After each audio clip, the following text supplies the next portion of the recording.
50 বছরের যুদ্ধ বিধ্বস্ত একটা দেশ আফগানিস্তান, ইমারাতে ইসলামিয়া, যার নাম পৃথিবীর এখনো একটা রাষ্ট্র মাত্র তাকে স্বীকৃতি দিয়েছে, আর 41টা রাষ্ট্রের সাথে তার ডিপ্লোম্যাটিক সম্পর্ক তৈরি হয়েছে।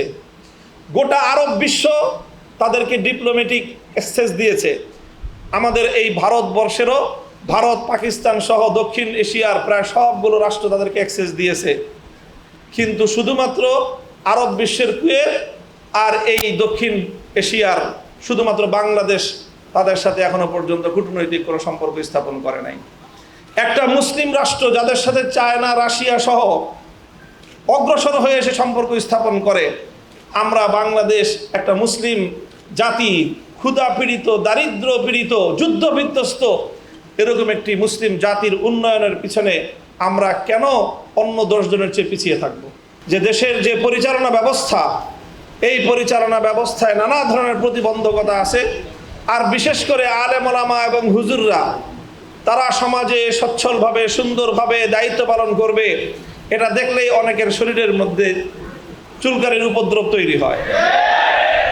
তো তাদের বিবেচনা করে ধর্ম মন্ত্রণালয় চলতে পারে না। অন্তত ধর্ম মন্ত্রণালয়টাকে এমনভাবে পরিচালনা করা উচিত যেন এখানে টপ টু বটম সকল দায়িত্বশীল ইসলাম বান্ধব হয়, ধর্ম বান্ধব হয়, আলেম ওলামা বান্ধব হয়, ইমাম মুয়াজ্জিন বান্ধব হয়। এমন লোক দিয়ে এই ধর্ম মন্ত্রণালয়ের গোটা প্রশাসনকে আমরা দেখতে চাই। আমার সর্বশেষ কথা আপনাদের উদ্দেশ্যে, ইমাম সাহেবান, আমি শুরুতে একটা কথা বলা শুরু করেছিলাম, আমার ঘর, আমার পরিবার, আমরা আত্মসমালোচনার জায়গা থেকে বলবো। এই যে মডেল মসজিদগুলোর মধ্যে মাঝে মাঝে একটা আওয়াজ উঠাবার চেষ্টা করা হয়, নিজেদের মধ্যে বিভেদের নানা ধরনের কথা, আলিয়া কওমি, অমুক অমুক, এই ধরনের বিভেদের সুর তোলার চেষ্টা করা হয়।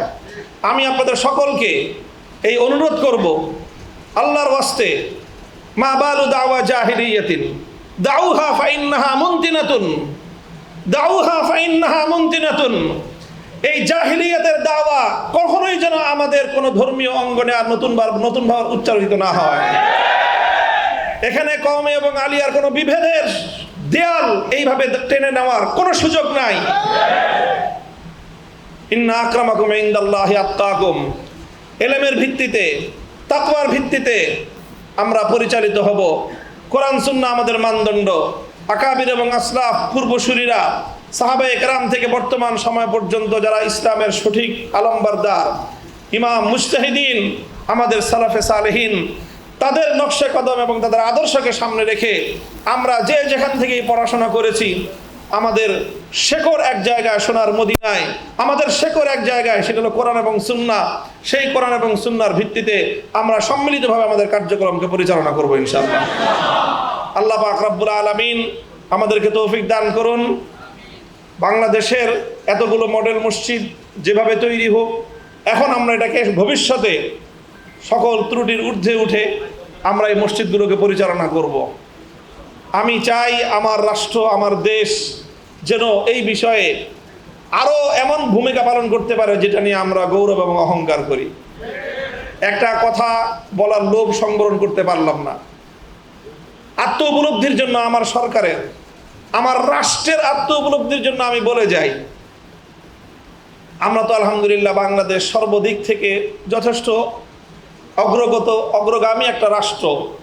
অর্থনৈতিক দিক থেকে এখন বলা হচ্ছে গোটা এশিয়ার অন্যতম রোল মডেল। আমরা পার ক্যাপিটা ইনকামের হিসাব করলে আমরা অনেক বেশ অগ্রসরমান একটা রাষ্ট্র। ইভেন এই দক্ষিণ পূর্ব এশিয়ার মধ্যে আমাদের সিরিয়াল অনেক ঊর্ধ্বের দিকে। সেই তুলনায় একটা রাষ্ট্র 50 বছরের যুদ্ধ বিধ্বস্ত একটা দেশ আফগানিস্তান, ইমারাতে ইসলামিয়া, যার নাম পৃথিবীর এখনো একটা রাষ্ট্র মাত্র তাকে স্বীকৃতি দিয়েছে, আর 41টা রাষ্ট্রের সাথে তার ডিপ্লোম্যাটিক সম্পর্ক তৈরি হয়েছে। গোটা আরব বিশ্ব তাদেরকে ডিপ্লোম্যাটিক অ্যাক্সেস দিয়েছে। আমাদের এই ভারতবর্ষেরও ভারত, পাকিস্তান সহ দক্ষিণ এশিয়ার প্রায় সবগুলো রাষ্ট্র তাদেরকে অ্যাক্সেস দিয়েছে। কিন্তু শুধুমাত্র আরব বিশ্বের কুয়েত আর এই দক্ষিণ এশিয়ার শুধুমাত্র বাংলাদেশ তাদের সাথে এখনো পর্যন্ত কূটনৈতিক কোনো সম্পর্ক স্থাপন করে নাই। একটা মুসলিম রাষ্ট্র যাদের সাথে চায়না, রাশিয়া সহ অগ্রসর হয়ে এসে সম্পর্ক স্থাপন করে। আমরা বাংলাদেশ একটা মুসলিম জাতি, ক্ষুধা পীড়িত, দারিদ্র পীড়িত, যুদ্ধ বিধ্বস্ত এরকম একটি মুসলিম জাতির উন্নয়নের পিছনে আমরা কেন অন্য 10 জনের চেয়ে পিছিয়ে থাকব? আচ্ছা ঠিক আছে, আমরা নিজেরা তাদের থেকে নাকি অনেক উন্নত যদি হয়ে থাকি, তাহলে সেটা কথায় নয়, কাজে প্রমাণ করা উচিত। সেখানে 6.5 লক্ষ বর্গ মাইলের বিশাল দেশ, এই দেশে যত মসজিদ আছে সমস্ত মসজিদের বিদ্যুৎ বিল সরকারিভাবে প্রদান করা হয়। আমাদের তো পার ক্যাপিটা ইনকাম তাদের থেকে 10 গুণ বেশি। আমাদের রাষ্ট্র এখনো পর্যন্ত বাংলাদেশের একটা মসজিদের বিদ্যুৎ বিল নিজে পরিশোধ করতে পারে না। এটা রাষ্ট্রের জন্য দুঃখজনক এবং একটা লজ্জাজনক অধ্যায়। এই রাষ্ট্রের দায়িত্ব নেওয়া উচিত, কর্তব্য করণীয় করা উচিত। শুধু মুখের কথা দিয়ে চিরা ভিজে না, দায়িত্ব পালন করা উচিত। সেই জায়গাটা থেকে আমি বলবো, যদি এরকম একটা যুদ্ধ বিধ্বস্ত একটা দেশ যদি তার সকল মসজিদগুলো রাষ্ট্রীয় খরচে পরিচালনার দায়িত্ব গ্রহণ করতে পারে, তাহলে আমার বাংলাদেশ কেন পারবে না? অবশ্যই পারবে। দুর্নীতি এবং নানা ধরনের অনিয়মের যদি আমরা জাতাকল থেকে মুক্ত হতে পারি, তাহলে ইনশাআল্লাহ বাংলাদেশ এই ক্ষেত্রে আরো উন্নত, আরো সুন্দর রোল প্লে করতে পারবে ইনশাআল্লাহ। আল্লাহ পাক রব্বুল আলামিন আমাদেরকে তৌফিক দান করুন, আমরা সম্মিলিতভাবে এগিয়ে যাই। ইমাম সমাজ বাংলাদেশে গোটা জাতিকে, দেশকে নেতৃত্ব প্রদান করে সামনের দিকে অগ্রসর করার ক্ষেত্রে তাদের কার্যকর ভূমিকা পালন করুন, এবং এই সিরাতের অনুশীলন তাদের মধ্যে আরো ব্যাপকভাবে আল্লাহ পাক রব্বুল আলামিন করা তৌফিক দান করুন। ওয়া আখিরু দাওয়ানা আলহামদুলিল্লাহি রাব্বিল আলামিন। আসসালামু আলাইকুম ওয়া রাহমাতুল্লাহ।